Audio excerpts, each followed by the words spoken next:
Balanță, bine ai venit și mă bucur să te am aici alături de mine. În această citire vom explora energiile celor care sunt singuri și vreau să cer un mesaj din partea Arhanghelului Gabriel pentru voi, pentru toate balanțele care urmăresc acest videoclip. Ce mesaj avem pentru balanță din partea Arhanghelului Gabriel? Rămâi autentic și devotat ție însăți, ție însuți. Nu te compromite și nici nu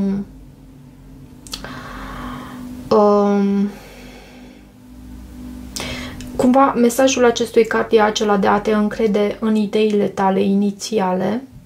Ascultă, ai încredere și urmează-ți vocea ta interioară, pentru că tu ai acea voce care îți comunică pas cu pas ce ai de făcut, care este pasul cel mai bun pe care tu poți să îl faci într-un anume moment, ok? Mai ales atunci când ești nesigur de... Ascultă-ți vocea interioară, pentru că ea te poate ghida, și intuiția ta. Atenție la visurile tale sau visele tale. Vedem acum despre ce este vorba mai exact. Tu primești ghidare divină în timpul somnului, deci visele tale. Chiar dacă nu îți amintești visele, răspunsurile sunt în mintea ta inconștientă, unde acestea apar pe măsură pentru a te ajuta. Ok, deci aici la balanță vedem faptul că tu încerci să rămâi devotat ție însăți și în același timp cred că sunt anumite semne pe care le primești în timpul somnului, în timpul viselor, semne care este important să le asculți. Ok, hai să vedem din tarot ce primim pentru tine. Ce primim pentru balanță. Mesaj din tarot pentru balanță.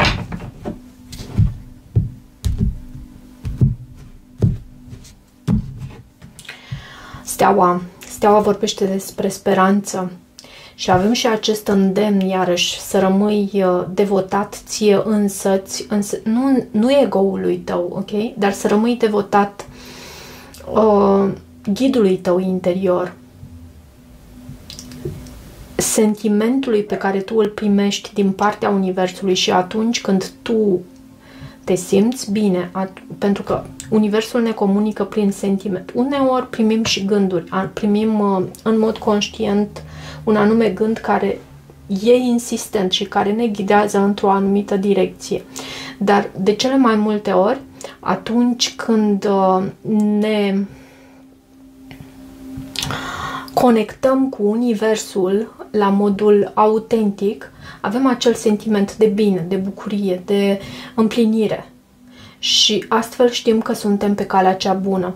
Aici universul te îndeamnă să te reconectezi la dânsul și avem acest card steaua, 6 de cupe, nebunul. Îți recâștigi speranța, poți să ai parte de un nou început, poate chiar pe finanțe sau cu un semn de pământ, vărsător, și văd de 2 ori cartea vărsătorului aici, acest nebun. Hai să vedem. În situația de față văd 9 de bâte, justiția este cartea ta și este tocmai în provocare, pajul de spade,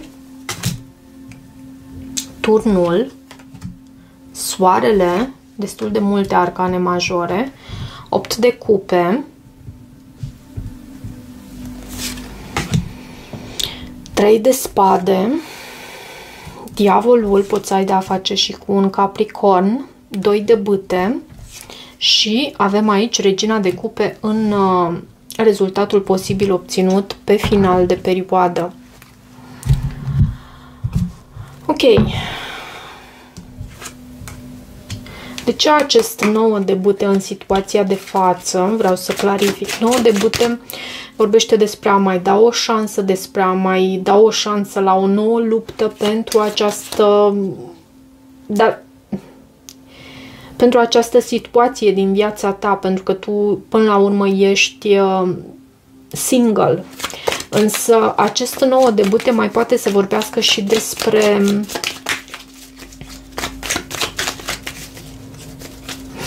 a fi în gardă cu ceva anume. Despre a sta în gardă, despre a lupta pentru ceva anume, pentru un ideal al tău, pentru... De ce 9 de bâte? Regina de monede, poți să ai de a face cu un semn de pământ și am văzut și regele de monede aici la baza pachetului. Regina de monede mai poate să vorbească și despre abundența ta, despre faptul că există un soi de tensiune interioară în privința acestui lucru. Și Regina de monede este o persoană stabilă, este o persoană centrată, este o persoană pe care te poți baza. Este o persoană dispusă să facă sacrificii iarăși. E ca și cum un fel de luptă aici, poate chiar de putere. Dacă ai de a face cu o persoană dintr-un semn de pământ, e ca un fel de luptă de putere aici. Și avem justiția în provocare, tocmai cartea ta, justiția și asul de monede.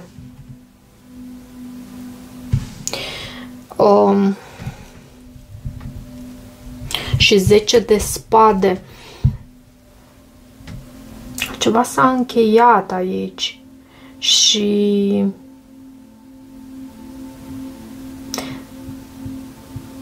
justiția mai poate să vorbească și despre acele contracte.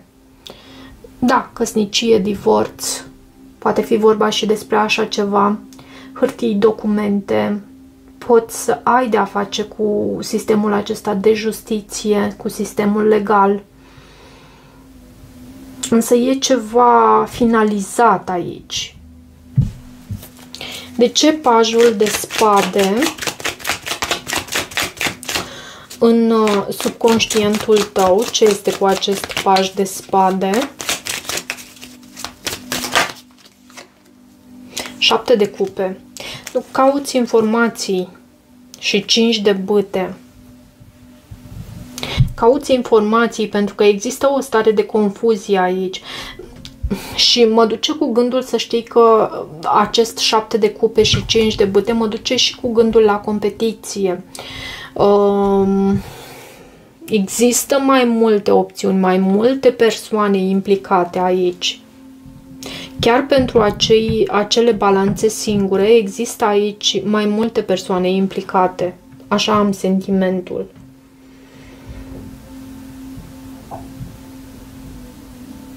Și există... Pajul acesta de spade este și o carte a ideilor, pentru că e o persoană foarte curioasă și o persoană care vine cu idei noi și chiar inovative. Ce este cu acest turn pe care tu îl lași în trecut? Ce este cu turnul pe care tu îl lași în trecut? Văd luna, o decepție, un secret care a ieșit la iveală, o despărțire și iarăși văd acest 2 de cupe și regele de monede. Poate cu un semn de pământ, poate ai avut de a face de fapt cu un semn de pământ, o situație în care a existat chiar manipulare. În gândurile tale avem soarele. Soarele vine și anunță succes, anunță lumină, claritate, adevăr. Este cea mai pozitivă carte din tarot. Hai să vedem de ce soarele. 3 de monede. În gândurile tale tu te gândești la această colaborare, poate la muncă, să ai parte de succes cât mai mult posibil la muncă, pentru că văd și acest 8 de monede.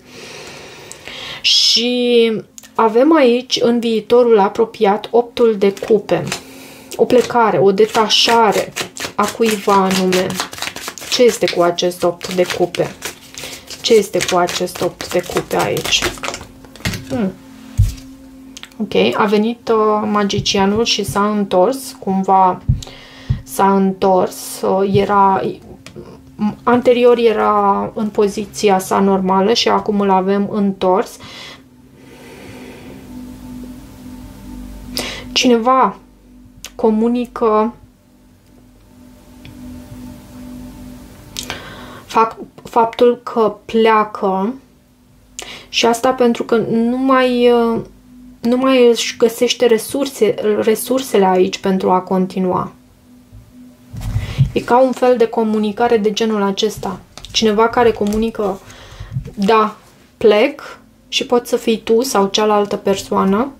Și asta pentru că nu mai îmi găsesc resursele pentru a continua aici. 3-ul de spade. 3-ul de spade îl avem în sfatul pentru tine și în același timp starea ta emoțională. 3-ul de spade anunță această durere și e posibil să ai de a face cu un gemeni, spre exemplu, sau fecioară, sau chiar un pești. Ce este cu acest 3 de spade? Da, uite, cartea peștilor. Marea preoteasă. Marea preoteasă vine și vorbește despre zodia pești. Poate fi o persoană cu care tu să fii încercat să construiești acel loc stabil, acea situație stabilă pentru tine, însă e ceva ce te face să te simți trădat, ceva ce te face poate chiar să te retragi, pentru că uneori această energie a Marii Preotese vorbește despre retragere, despre solitudine, despre momente cu sine. E o persoană mai solitară. De ce diavolul? Ce este cu acest diavol? Ce este cu acest diavol în energia care vine din exterior? 8 de bâte. Eu cred că este vorba despre o persoană, poate fi un capricorn, o persoană care vine cu comunicare înspre tine, însă această comunicare poate să rănească. Și am văzut și aici faptul că cineva se detașează. Posibil să existe și manipulare aici, în viitorul apropiat, pentru că avem acest magician întors. Dar eu am văzut cumva faptul că nu mai există resurse. Cineva spune că nu mai există resurse, comunică acest aspect pentru a putea continua. De ce 2 de bâte? Ce este cu acest 2 de bâte? În viitoarele tale sentimente, 7 de spade. Ok. Și 5 de cupe la baza pachetului. E ca un fel de frică. Frică de a păși în necunoscut, văd aici, cu acest 2 de bâte. Pentru că aici avem frica sau speranța ta, ok? Și cu acest 5 de cupe, 7 de spade, asta mă duce cu gândul. 5-ul de cupe vine cu energie din trecut. Vine cu lucruri care s-au petrecut în trecut și care te determină acum să te eschivezi cumva din a păși în necunoscut, din a lua poate chiar o anumită decizie. Și avem regina de cupe în rezultatul posibil obținut. Regina de cupe poate să reprezinte un rac, scorpion sau pești. Regina de cupe este o energie feminină foarte iubitoare, empatică și plină de sentiment, simte în profunzime. Poate să reprezinte și dragostea în genere, să știi. 9 de spade. Anumite griji pe care ți le faci. Ce este cu acestea? Și asta pentru că tu e necesar să vezi lucrurile dintr-o nouă perspectivă. Și iarăși această distanță este implicată aici. Poate această persoană care în viitorul apropiat se hotărăște să plece, implică și această călătorie a acestei persoane și asta aduce griji, aduce și blocaj, aduce și povară. Hai să vedem felul în care tu poți să îți ridici vibrația în următoarea perioadă pentru balanță. Nu am să primesc aceste carduri pentru că sunt mai multe. Aș vrea unul singur pentru tine, pentru a citi și mesajul din ghidul ajutător de aici. Cum poți tu să îți ridici vibrația? Ridică-ți vibrația. Aceasta este mantra ce mă îndeamnă să mă luminez. Foarte frumos. Hai să vedem și mesajul. Mesajul de aici, la pagina 152. Este chiar cartea de final. Știi că ridică-ți vibrația este chemarea să pășești în cea mai bună versiune a ta. E un îndemn la acțiune care îți amintește cine ești, de ce te afli aici și ce poți face pentru a aduce o schimbare pozitivă în lume. Astăzi, Universul te încurajează să rămâi consecvent în vibrația ta, nu te lăsa atras în gândirea limitatoare. Nu-ți face griji pentru lucrurile mărunte. Ești o ființă puternică și conectată la abundența infinită. Poți apela oricând la ajutor, sprijin și vindecare. E adevărat că vibrațiile tale înalte îi pun în dificultate pe cei care nu sunt dispuși să le ridice pe ale lor. Așadar, nu le impune altora ideile sau adevărul tău, ci doar rămâi conștient de tine și stăpân pe tine, știind că fiecare face tot ce poate cu informațiile și conștiința pe care le are. Când în jurul tău se desfășoară drame sau negativitatea devine prea mare, doar șoptește. Ridică-ți vibrația pentru că a te menține aliniat cu tot ce este mai înalt și mai bun, pentru a te menține aliniat. Vibrația acestui card, pe care tu poți să o folosești și ca afirmație pentru această perioadă: am încredere în lumina sufletului meu. Am încredere în lumina sufletului meu. Cam atât pentru această citire, dragilor. Dacă rezonați cu acest mesaj, nu uitați să vă abonați canalului, bineînțeles, și să îmi lăsați o apreciere și un comentariu. Eu vă mulțumesc și toate bune!